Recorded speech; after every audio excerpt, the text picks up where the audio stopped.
Bueno, hermanos, les saludo en el amor del Señor. Eh, Agradecido de tener esta clase de día domingo. Estudio número 11 ya de Éxodos.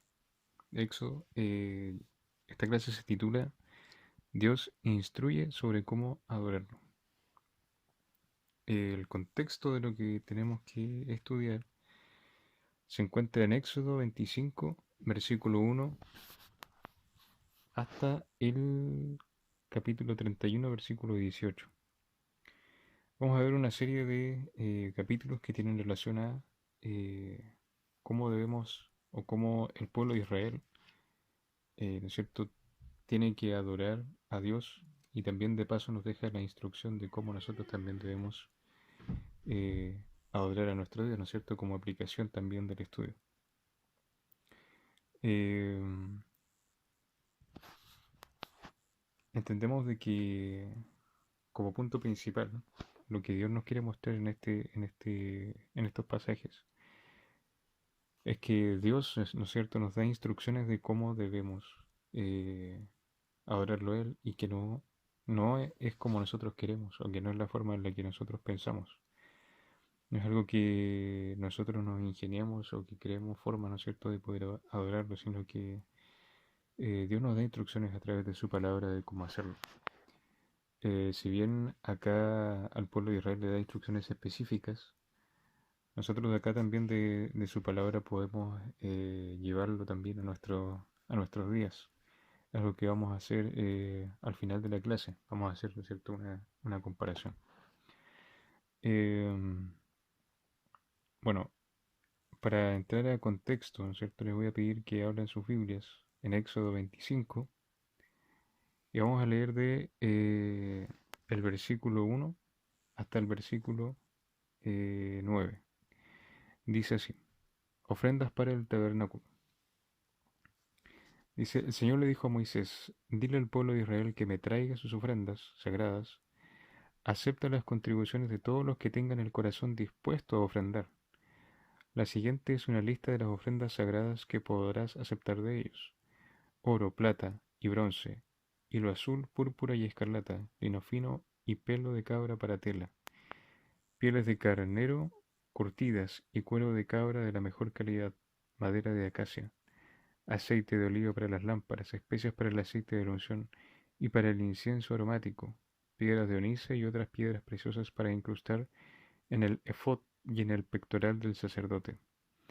Haz que los israelitas me construyan un santuario santo para que yo habite en medio de ellos. Deberán construir el tabernáculo y su mobiliario exactamente según el modelo que te mostraré. Que vemos las primeras instrucciones que, ¿no es cierto?, le da al pueblo de Israel con respecto a construir un lugar sagrado, ¿cierto? Eh, si bien algunas cosas, ¿no es cierto?, dentro del capítulo que les acabo de leer suenan un poco extrañas, como por ejemplo cuando se refiere, ¿no es cierto?, al pectoral, ¿no es cierto?, del sacerdote. Vamos a irlas viendo una por una, y vamos a explicar un poco en qué consiste, ¿no es cierto?, cada utensilio y cada parte específica, no al detalle, pero sí vamos a ver un vistazo rápido más o menos a qué se refiere cada cosa. Empezando por el tabernáculo. Vemos que dice que el tabernáculo y los accesorios del mismo, que se mencionan aquí, dice que son el arca, ¿no es cierto?, el propiciatorio, la mesa de la presencia, el candelabro de oro y el altar.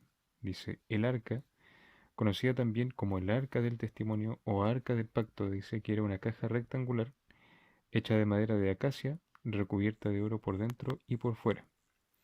Tenía 4 anillos por donde se pasaban 2 varas de madera de acacia recubiertas de oro para transportarla, y dentro del arca estaban las piedras o tablas de la ley y una porción del maná. Recuerden que en algunas clases anteriores también vimos que cuando, ¿no es cierto?, las primeras veces que el pueblo recibió el maná, le pidieron a Moisés que guardara una porción y que la colocara dentro de el arca del pacto. Vamos a ver el propiciatorio. Dice que era una plancha de oro macizo adornada con los querubines que se colocaban sobre el arca. Más adelante vamos a ver con detalle igual cómo iba todo esto. La mesa del pan de la presencia también era hecha de madera de acacia y estaba recubierta de oro. Sobre ella se colocaban 12 piezas de pan sin levadura, las cuales se cambiaban la víspera del sábado. El candelabro de oro pesaba unos 32 kilos y sostenía 7 lámparas de aceite.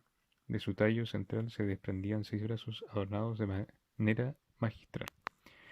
El tabernáculo estaba formado por 48 tablones de aproximadamente 4,20 metros por 60 centímetros distribuidos así: 20 en el sur, 20 en el norte y 8 en la parte posterior, de modo que las dimensiones del tabernáculo eran de aproximadamente 13,8 metros de largo por 4,6 metros de ancho. El altar era el lugar donde se ofrecían los sacrificios y ofrendas. Vamos a pasar a la otra parte que son las ofrendas y muebles para el tabernáculo. ¿Ya? Esto ustedes lo pueden buscar, ¿no es cierto? Y lo podemos leer desde el Éxodo, ¿no es cierto? Capítulo 25, del 1 al 40. ¿Ya? En esta parte del versículo nosotros nos podemos adentrar y ver todo lo que vamos a mencionar acá. Dice, en este capítulo y los siguientes se encuentran las instrucciones que Dios da para la construcción del tabernáculo y los implementos sagrados. Empezando también por el tabernáculo, dice que el altar, el atrio y el aceite, en Éxodo 26:1, y también podemos verlo desde el 27:21 también, capítulo 27, versículo 21. Estos eran dos velos que dividían, ¿no es cierto?, el tabernáculo. Una parte menor de aproximadamente 4 metros cuadrados, conocida como lugar santísimo, donde estaba el arca del testimonio, la mesa del pan de la presencia y el candelabro de oro. Otro velo separaba el lugar santísimo del resto de la estructura. El altar servía para inmolar los animales para el sacrificio. De cada esquina del altar salía un cuerno, los cuales constituían la parte más sagrada del mismo. El atrio del santuario medía aproximadamente 46 metros de largo por 23 metros de ancho. Unas cortinas separaban el atrio del sector dedicado para usos profanos. Los versículos finales del capítulo 27 tratan del aceite puro de oliva que se debería emplear en el lugar santísimo. Las vestiduras sacerdotales. Esto lo podemos buscar en Éxodo, capítulo 28, del 1 al 43. Esto, hermanos, lo que les estoy leyendo es un resumen de lo que sale en estos extractos, en estos versículos. ¿Ya? Eh, Resaltando, ¿no es cierto?, lo más importante. Los sacerdotes, como ministros de Jehová, se distinguían de los demás hombres, aun en su vestimenta. Las partes de dicha vestimenta son el pectoral, el efod, la túnica, el vestido de cuadros, el turbante y el cinturón. El pectoral lo llevaba el sacerdote sobre el pecho cuando entraba al santuario o cuando tenía que decidir sobre asuntos importantes. Era una pieza cuadrada de 25 centímetros, con bordado doble, y llevaba 12 piedras preciosas en las cuales estaban grabadas los nombres de las 12 tribus. El efod era considerado como la parte más sagrada de la vestimenta sacerdotal. Sostenía el pectoral, las 2 piedras de ónice con las inscripciones de los nombres de los hijos de Israel, y el Urim y el Tumim, elementos utilizados por el sacerdote, para saber por medio de suertes la voluntad de Dios en asuntos de suma importancia. También el sacerdote llevaba una túnica de una pieza que le llegaba hasta las rodillas, con aberturas para la cabeza y los brazos.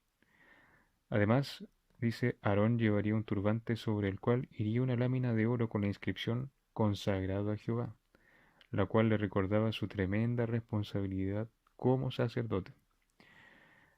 Consagración de los sacerdotes. Este lo podemos buscar en Éxodo 29, del 1 al 46. Tenemos aquí la institución del sacerdocio aarónico. Dios establece la forma como quiere que el pueblo se le acerque, a través del sacerdote. Aarón y sus hijos son consagrados al sacerdocio por medio del ungimiento con el aceite. La ceremonia incluía el sacrificio de una res y 2 carneros. Con la sangre del segundo carnero, Moisés debía untar el lóbulo de la oreja de Aarón y de sus hijos, y rociar su vestimenta. Instrucciones varias y los artesanos del tabernáculo, según Éxodo 31 a hasta el 31:11. Dice que se dan aquí instrucciones acerca de la construcción del altar para el incienso y de la fuente de bronce. También se instruye en cuanto a la fabricación del incienso aromático, del aceite de la santa unción, y se trata del impuesto de rescate con ocasión del censo. Se establece el impuesto de medio ciclo, que más adelante llegó a ser la base de la economía del Templo de Jerusalén y se recogía cada año. Finalmente, Dios indica a Moisés las personas que Él ha dotado de sabiduría para realizar todas las obras del tabernáculo. Debemos recordar que hubieron personas, ¿no es cierto?, que fueron dotadas con dones específicos, ¿no es cierto?, para poder realizar este tipo de cierta manera llamarlo artesanía o arte, ¿no es cierto?, para poder realizar, ¿no es cierto?, los adornos, los detalles, y también personas que poseían la habilidad y que Dios dotó con la habilidad para poder crear este tipo, ¿no es cierto?, de artefactos, de vestimenta y todos los utensilios y cosas que aparecían en Éxodo, que aparecen en Éxodo. Dice que el sábado, ¿no es cierto?, se constituyó como señal del pacto en Éxodo 31, capítulo 31 del 12 al 18. Dice que el sábado es considerado como un signo de la especial relación de Jehová con Israel, relación que ha sido sellada con el pacto. Ya, vamos a leer ahora o ver con detalle, ¿cierto?, con respecto a lo que encontramos en Éxodo 25, 1, 2, 8 y 9. Lo voy a leer otra vez. Dice, el Señor le dijo a Moisés, dile al pueblo de Israel que me traiga sus ofrendas sagradas. Acepta las contribuciones de todos los que tengan el corazón dispuesto a ofrendar. La siguiente es una lista de las ofrendas sagradas que podrás aceptar de ellos: oro, plata y bronce, hilo azul, púrpura y escarlata, lino fino y pelo de cabra para tela, pieles de carnero curtidas y cuero de cabra de la mejor calidad, madera de acacia, aceite de oliva para las lámparas, especias para el aceite de la unción y para el incienso aromático, piedras de onice y otras piedras preciosas para incrustar en el efod y en el pectoral del sacerdote. El versículo 8 dice, haz que los israelitas me construyan un santuario santo para que yo habite en medio de ellos. Deberán construir el tabernáculo y su mobiliario exactamente según el modelo que te mostraré. En el versículo 1 dice que Jehová habló a Moisés, y dice, con esta fórmula se abre una sección que va hasta el capítulo 30 del versículo 10. Dicha fórmula se encuentra también en el capítulo 30, versículo 11, 17, 22, 34 y 31, capítulo 31 del 1 al 12. En el versículo 2 dice que para la construcción de la morada santa y sus implementos, Dios pide que cada israelita participe a través de una ofrenda voluntaria. Por lo que leemos en 35:20 a 36:7. Nos damos cuenta que el pueblo fue muy generoso en sus ofrendas, hasta el punto que Moisés tuvo que pedirles que ya no dieran más. En el versículo 8 dice que me hagan un santuario. El culto a Dios requiere de un lugar especial donde el pueblo se congregue para adorarlo. Entendemos que el pueblo de Israel realizaba diferentes actividades, ya sea de ganadería, ya sea de eh, educación, ¿no es cierto? Muchas cosas, ¿no es cierto? Que puede ser trabajo, cultivo, entre otras cosas, ¿cierto? Eh, por lo tanto, el pueblo de Israel necesitaba, ¿no es cierto?, apartar un lugar consagrado especialmente para la adoración, ¿cierto? Para entregar las ofrendas y para que el sacerdote también pudiera intervenir por el pueblo. Por lo tanto, se necesitaba un lugar específico donde se pudiera adorar. Dice, es una forma de manifestar la relación especial de Jehová con Israel. Aún en esto, los israelitas tenían que diferenciarse de los demás pueblos. A él no se le podrá adorar en un lugar donde se adoran a otros dioses. Ya tenemos que entender igual que había lugares, ¿no es cierto?, que estaban dedicados también a, a ritual, ¿no es cierto?, paganos, ¿cierto? Tenemos que ver igual que Israel Se codiaba también con otros pueblos que eran paganos y que tenían otros dioses. Por lo tanto, el trato, ¿no es cierto?, que tenía el pueblo de Israel con Jehová no podía ser el mismo, ¿no es cierto?, que tenían los pueblos paganos. El lugar que Dios pide que le hagan es un santuario. La palabra hebrea es Mikdash, que significa lugar santo. Es una referencia al tabernáculo y de forma particular al lugar santísimo. Este sería el lugar de encuentro de Dios y el pueblo, y de esta forma el mismo Dios provee los medios para que los israelitas se le acerquen y le adoren. Acá vemos, ¿no es cierto?, una fórmula que se repite dentro de la Biblia, que es Dios acercándose al hombre. Eh, Siempre ha sido esta misma fórmula. Lo mismo también eh, con la crucifixión. Es Dios, ¿cierto?, sacrificándose por la humanidad, ¿cierto? El versículo dice que Él nos amó primero. Dice, y yo habitaré en medio de ellos, dice. El verbo usado es chacán, que da la idea de establecer residencia, que es de habitación permanente. Dios no solo pide que los israelitas le construyan un santuario, sino que les promete su presencia permanente en medio de ellos.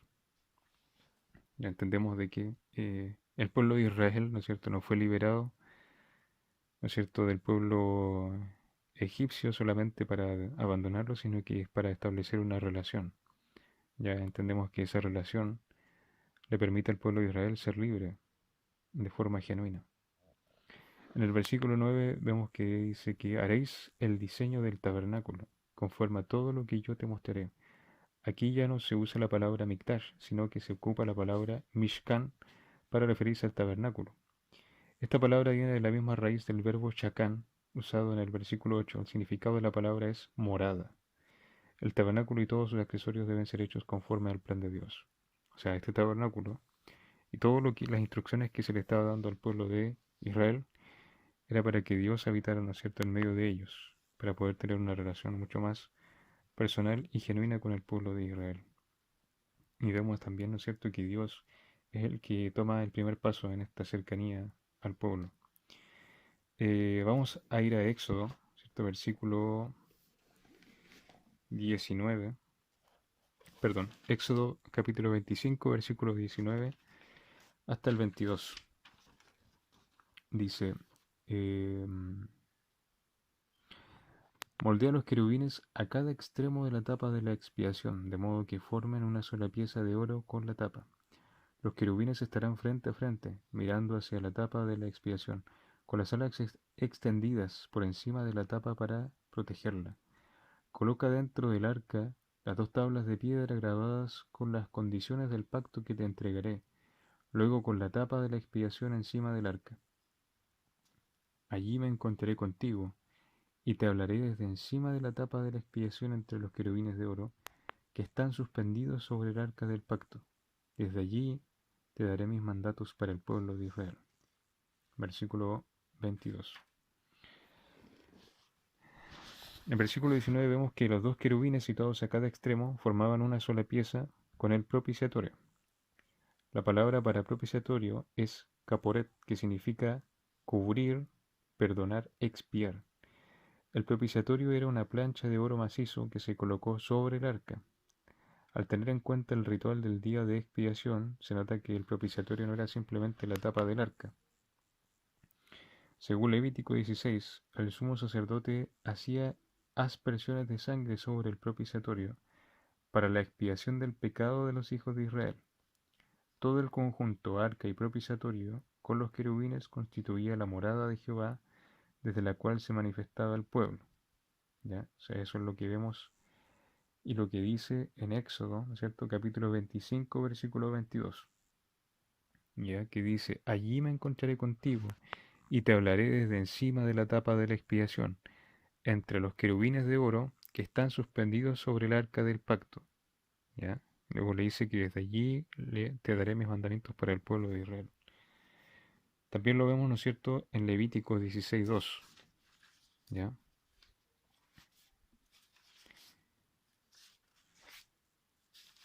Levítico 16:2 dice, el Señor le dijo a Moisés, advierte a tu hermano Aarón que no entre cuando quiera en el lugar santísimo que está detrás de la cortina interior.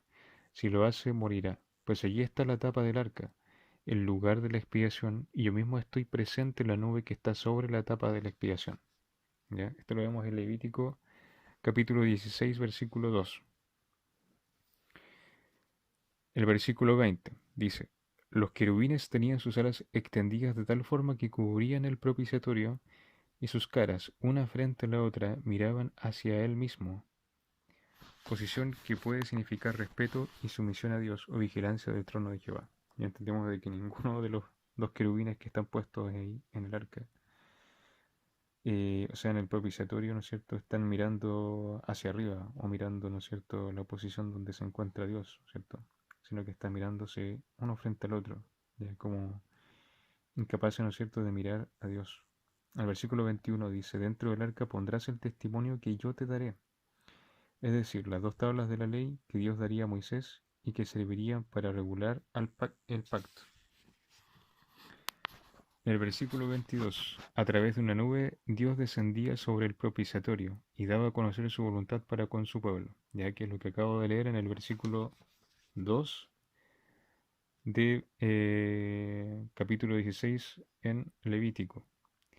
En el propiciatorio se expiaba el pecado por medio de la sangre rociada por el sumo sacerdote. Dios respondía a la actitud de arrepentimiento de su pueblo y desciende para comunicarle su amor y su gracia. Entendemos de que esta era una forma de relacionarse con el pueblo de Israel. Era una forma necesaria, ¿no es cierto?, para poder expiar, ¿no es cierto?, en los pecados del pueblo. Y entender también de que esta era una relación. No era algo que Dios hacía, ¿no es cierto?, por obligación, sino que cada persona, entendemos que cada habitante, ¿no es cierto?, del pueblo debía acercarse, ¿no es cierto?, acercarse al sumo sacerdote. Era el sumo pontífice, ¿no es cierto?, o el pontífice, ¿no es cierto?, el puente entre Dios y el pueblo, ¿ya? Era el que hacía el sacrificio. Vemos también de que en todo lo que hemos leído, eh, también el hombre, ¿no es cierto?, eh, todo lo que debe hacer es de forma voluntaria, es de forma genuina. Ya las ofrendas, el acercarse, y vemos que en ese momento el pueblo de Israel estaba muy fervoroso, ya porque su ofrenda, todo lo que ellos querían entregar, era de forma voluntaria. Incluso en un momento Moisés tuvo que decir, bueno, ya estuvo bueno, como que ya es suficiente, porque había mucho. Entonces, ahí vemos dos características, ¿cierto? Eh, que Dios, ¿no es cierto?, se acerca primero al pueblo por amor, quiere crear una relación con el pueblo de Israel mucho más estrecha a través de esto, y le interesa también el bienestar del pueblo al crear una especie de fórmula para poder espiar, ¿no es cierto?, al pueblo de Israel a través de un sacrificio, ¿no es cierto?, que era eh, el cordero que vamos a ver a continuación, que es el holocausto continuo, que se encuentra en Éxodo, capítulo 29, versículo 42 hasta el 46. Éxodo 29, del versículo 42 al 46. Dice, estas ofrendas quemadas deberás presentarlas cada día, de generación en generación, ofrecerlas en presencia del Señor, a la entrada del tabernáculo.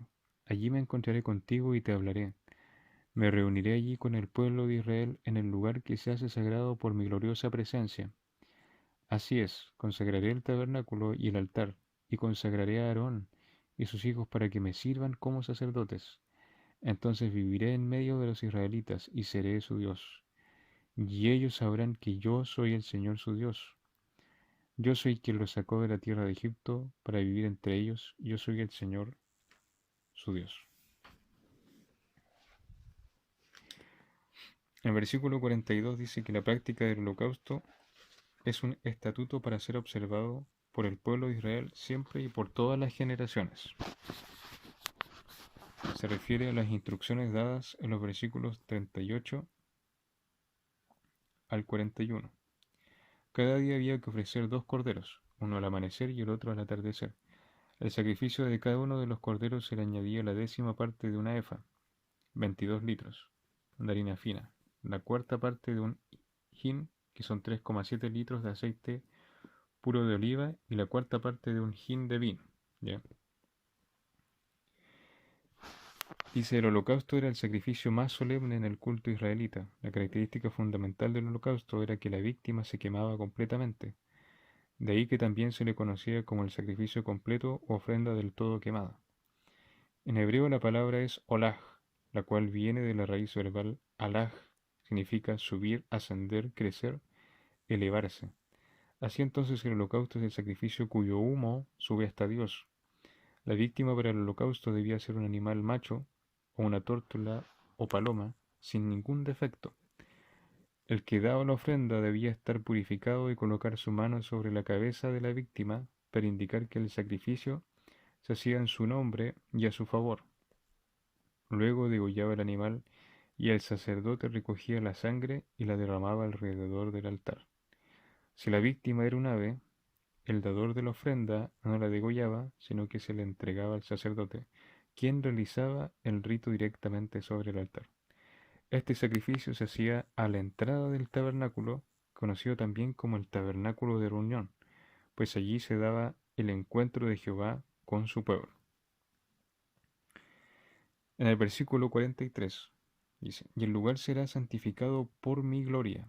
El tabernáculo con todos sus accesorios no son santos de por sí, es decir, que el lugar que construyeron, nada de lo que está ahí es santo por sí mismo o por su propia cuenta, sino que es santo porque la gloria de Jehová reposa en ese lugar. En el versículo 44, igual que el tabernáculo, lo que hace santos a los sacerdotes no es la vestimenta, ni las piedras preciosas, ni nada de lo que tienen, sino que Dios que los consagra para su servicio.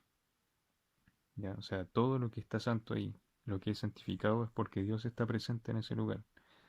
Lo mismo podríamos decir eh, del templo, de la construcción de nuestra iglesia local.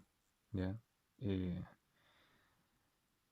ese lugar es un lugar apartado para adorar a Dios y es un lugar santificado, pero no porque nosotros tenemos el poder para santificar el lugar, ni porque nosotros seamos eh, seres luminosos ni nada de eso, sino que es porque la presencia de Dios está ahí.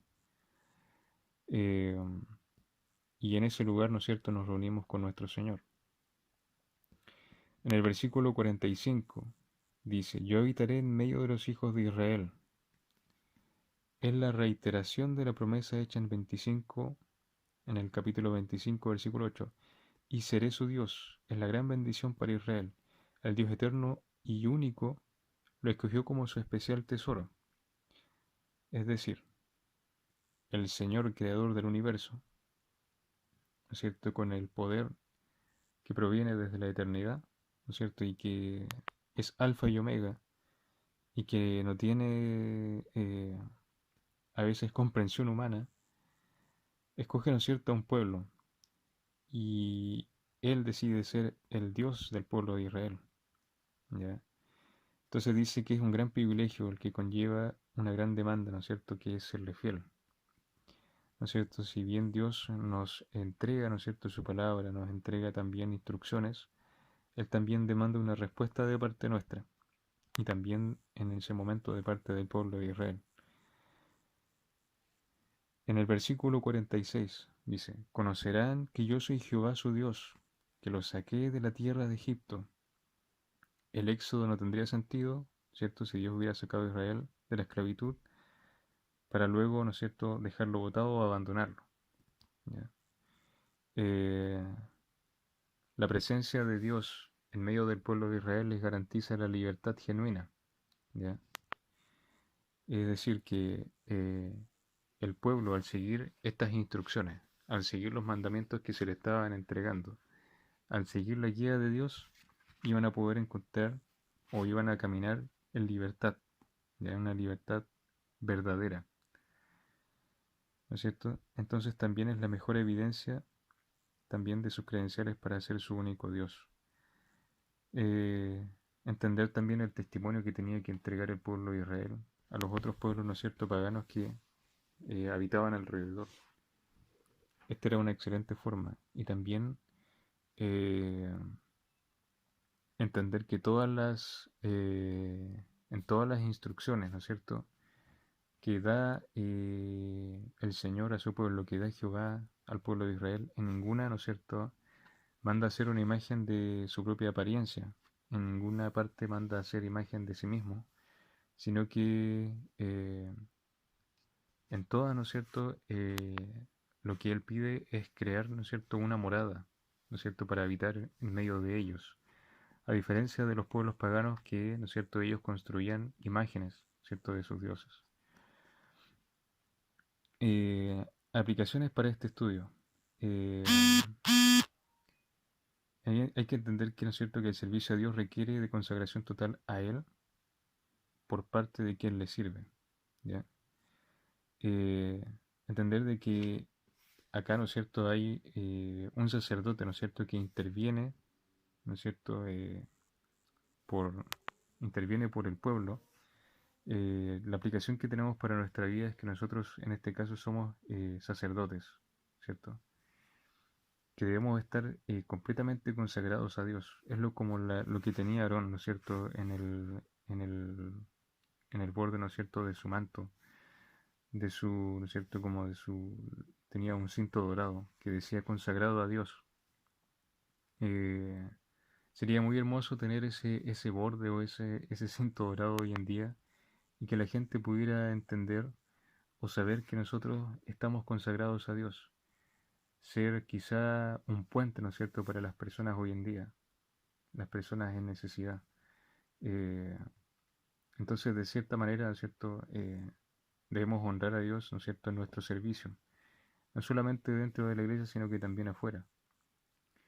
Debemos ser de bendición a quienes nos rodean, ser, ¿no es cierto?, una especie de puente, una especie de intercesor entre la humanidad, ¿no es cierto?, que quizá no tiene una forma de poder acercarse a Dios y que muchas veces está en ciertas situaciones en las que se ven en problemas, ser ese puente, ¿cierto?, entre los hombres y Dios, ser ese canal. El hombre debe acercarse a Dios de acuerdo con lo establecido por Dios y no según nuestro propio criterio humano. ¿Ya? Dice aquí que las instrucciones que Dios dio a Moisés en cuanto al tabernáculo y el culto, encontramos una importante lección. Es que Dios mismo provee los medios para que el hombre se acerque a Él. ¿Ya? Quien, ¿no es cierto?, pretenda acercarse a Dios por otro camino, simplemente se engaña a sí mismo. Hoy día también vemos que muchas personas lamentablemente viven engañadas, viven con muchas ideologías, con muchas ideas, muchas formas de pensamiento diferentes, muchas mezclas de cosas. Eh, el otro día en Valparaíso fui a un lugar a comprar el desayuno y bueno, voy viendo la tienda y me doy cuenta de que ¿cierto?, la persona que atendía tenía influencia cristiana. Tenía, ¿no es cierto?, el Salmo 23 en una pared, tenía música cristiana de ambiente y la verdad era un lugar bastante eh, apacible, bastante tranquilo, pero en un momento me di cuenta que tenía varias imágenes, ¿cierto?, de Buda y de otros símbolos, ¿no es cierto?, que ya presentan otros aspectos, ¿no es cierto?, otras ya creencias. Entonces, en un momento, ¿no es cierto?, en camino ya después a mi trabajo, oré por la persona. De verdad que por temas de tiempo quizás le pude haber hablado, tengo esa labor ahora, de hablarle a esa persona, a lo mejor instruirla quizás o darle mi testimonio, pero fue de cierta manera una forma de visualizar cómo las personas ven, ¿no es cierto?, ahora quizá el creer en Dios como una de las tantas cosas en las cuales creer. Y a veces eso puede ser peor que simplemente no creer. Por lo tanto, eh, por el tema de, eh, dice, quien pretenda acercarse a Dios por otro camino se engaña a sí mismo. O sea, el único camino para poder acercarse a Dios es Jesús. En el caso del tiempo de Israel, era, ¿no es cierto?, el sumo sacerdote o el sacerdote, ¿no es cierto?, que realizaba el sacrificio. Dice, quien pretenda agradar a Dios por medio de un culto no aprobado por él, la verdad es que pierde su tiempo. Como punto 3 y final dice, Dios espera que sus hijos participen con sus ofrendas voluntarias en el extendimiento de su reino. Dice que Dios le dio el privilegio al pueblo de Israel de participar en la construcción de su tabernáculo. El pueblo respondió generosamente y el tabernáculo con sus accesorios fue hecho conforme al plan de Dios. Dice, ahora el Señor espera que cada cristiano ofrende voluntaria y generosamente para el sostenimiento y extendimiento de su obra aquí en la tierra. Bueno, esto también, hermano, es una forma de eh, lección, ¿no es cierto?, para nosotros.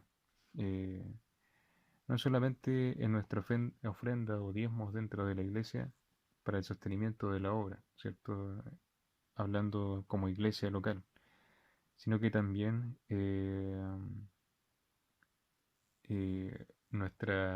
nuestro tiempo, nuestro dinero, nuestra mente, lo que nosotros hacemos continuamente. Eh, Preguntarnos también si lo estamos consagrando a Dios, si lo estamos ofrendando a Dios. Eh, Cuando tenemos, ¿no es cierto?, al menos como testimonio, ha sido igual una nueva experiencia por el tema del trabajo, el acomodar mis tiempos y también el apartar el tiempo para Dios, el apartar el tiempo precisamente para hacer la clase. Todo se ha ido acomodando y de cierta manera uno empieza a valorar mucho más el tiempo, ¿no es cierto?, que tiene libre y para dedicarlo a Dios. Entonces, también eso es una ofrenda, nuestra adoración, nuestro comportamiento, nuestro testimonio, las cosas que nosotros hacemos también es una ofrenda que estamos entregando, ¿no es cierto?, a Dios de forma voluntaria en nuestra vida. Así que hermanos, la lección llega hasta acá. Espero que les haya servido. Espero que hayamos podido aprender y que el Señor, ¿no es cierto?, nos siga mostrando, que nos siga enseñando, que nos siga, ¿no es cierto?, dando lecciones. Y les doy un gran abrazo, hermanos, y muchas bendiciones.